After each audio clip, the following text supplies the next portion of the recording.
உங்க அனைவருக்கும் வணக்கம். இன்னைக்கு நாம டெல்ஃபு பேயாவுடைய புரொடக்ஷியோன் ஏக்ரித் மற்றும் புரொடக்ஷியோன் ஓரல்ல உள்ள ஒரு டாபிக், அதாவது செல்போனுடைய நன்மை தீமைகள் என்னன்றத நாம இன்னைக்கு பார்க்க போறோம். வாங்க இப்ப நம்ம வீடியோக்குள்ள போகலாம். DELF B1. Production écrite et production orale. Question.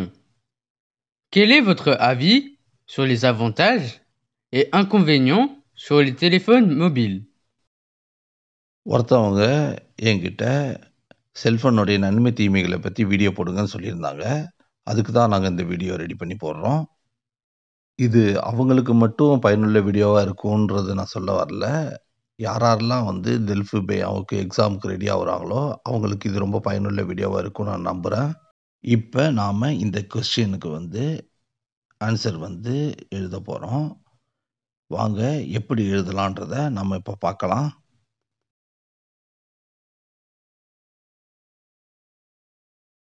Mobile phone முதலில் பேசுவதற்காக மட்டுமே பயன்படுத்தப்பட்டது.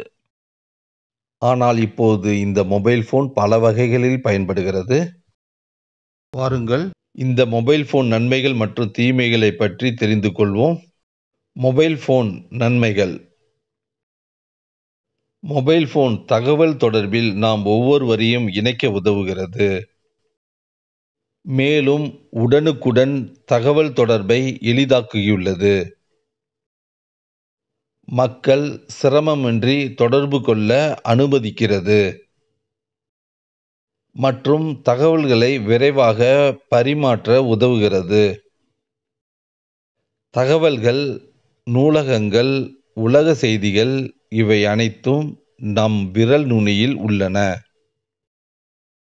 இணையத்தின் மூலம் மக்கள் அறிவையும் விழிப்புணர்வையும் அதிகரிக்க உதவுகிறது.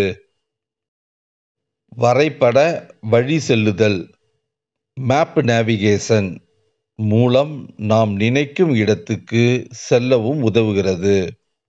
உடல் நலம் மற்றும் பாதுகாப்பு போன்ற பயன்பாடுகள் நம்மை பயனடைவதற்காக தூண்டுகிறது. மொபைல் ஃபோன் தீமைகள். மொபைல் ஃபோனில் அதிக பயன்பாட்டினால் டிஜிட்டல் போதை பழக்கத்திற்கான சாத்தியங்கள் ஏற்படுகின்றன. இது நம் இடையே உள்ள உறவுகளை பாதிக்கிறது. தனியுரிமை தகவல்கள் திருடப்படுகிறது. நம் வேலைகளில், வாகனம் ஓட்டும் பொழுதும், பொது இடங்களில் மொபைல் திரையை பார்ப்பதால் நமது கவனம் சிதறிவிடுகிறது. இதனால் பல விபத்துக்கள் ஏற்படுகின்றன. மொபைல் ஃபோனில் பேசினாலும் அது நம்மை தனிமைப்படுத்துகிறது. நமது குடும்பத்துடன் மற்றும் நண்பர்களுடன் செலவழிக்கும் நேரம் குறைகிறது. இதனால் நமது உறவுகளில் பாதிப்புகள் ஏற்படுகின்றன. நேருக்கு நேர் உரையாடும் நேரம் குறைந்து, நம் குடும்பத்துடனும் நண்பர்களுடனும் இருக்கின்ற நெருக்கத்தையும் அரவணைப்பையும் குறைக்கின்றோம் அல்லது இழக்கின்றோம். இப்ப நாம இந்த கேள்விக்கான தமிழ் அர்த்தத்தை பார்த்துட்டோம். வாங்க இப்ப நம்ம அதை பிரெஞ்சில் எப்படி எழுதலான்றத இப்ப நம்ம பார்க்கலாம்.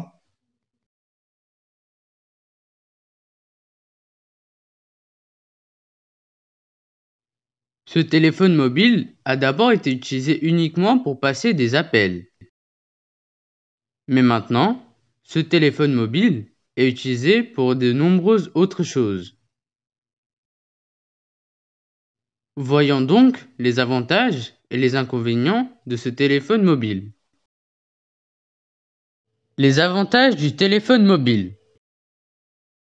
Le téléphone mobile permet de connecter chacun d'entre nous dans la communication et à apporter un changement dans la rapidité des échanges. Il permet aux gens de communiquer sans difficulté et aider à envoyer des informations rapidement. Les informations, les bibliothèques, les actualités mondiales, tout cela à portée de main grâce à Internet. Les gens peuvent utiliser ces informations pour accroître leur savoir et leur sensibilisation. Grâce à la navigation par carte, ils nous aident à atteindre notre destination. Les applications relatives à la santé et à la sécurité nous apportent également des avantages. Les inconvénients du téléphone mobile. Une utilisation excessive du téléphone mobile peut mener à la dépendance numérique. Cela affecte les relations interpersonnelles entre les gens. Des informations privées peuvent être volées. En regardant l'écran de notre téléphone pendant le travail, la conduite ou dans les lieux publics, notre attention se disperse, ce qui entraîne des accidents. Même en parlant au téléphone avec des amis, cela nous rend isolés. Le temps que nous passons avec notre famille et nos amis est réduit, ce qui impacte nos relations. Le temps de communication directe se réduit et cela entraîne la perte de proximité et d'affection avec nos proches et nos amis. நான் ஏற்கனவே உங்கள்கிட்ட சொன்னது போல தான் இந்த லெட்டரை நீங்கள் எக்கரித்துக்காகவும் oral பேசுகிறதுக்காகவும் நீங்கள் பயன்படுத்திக்கலாம். அதை நீங்கள் எப்படி பயன்படுத்திக்கணுன்றதை நீங்கள் முடிவு பண்ணிக்கலாம்.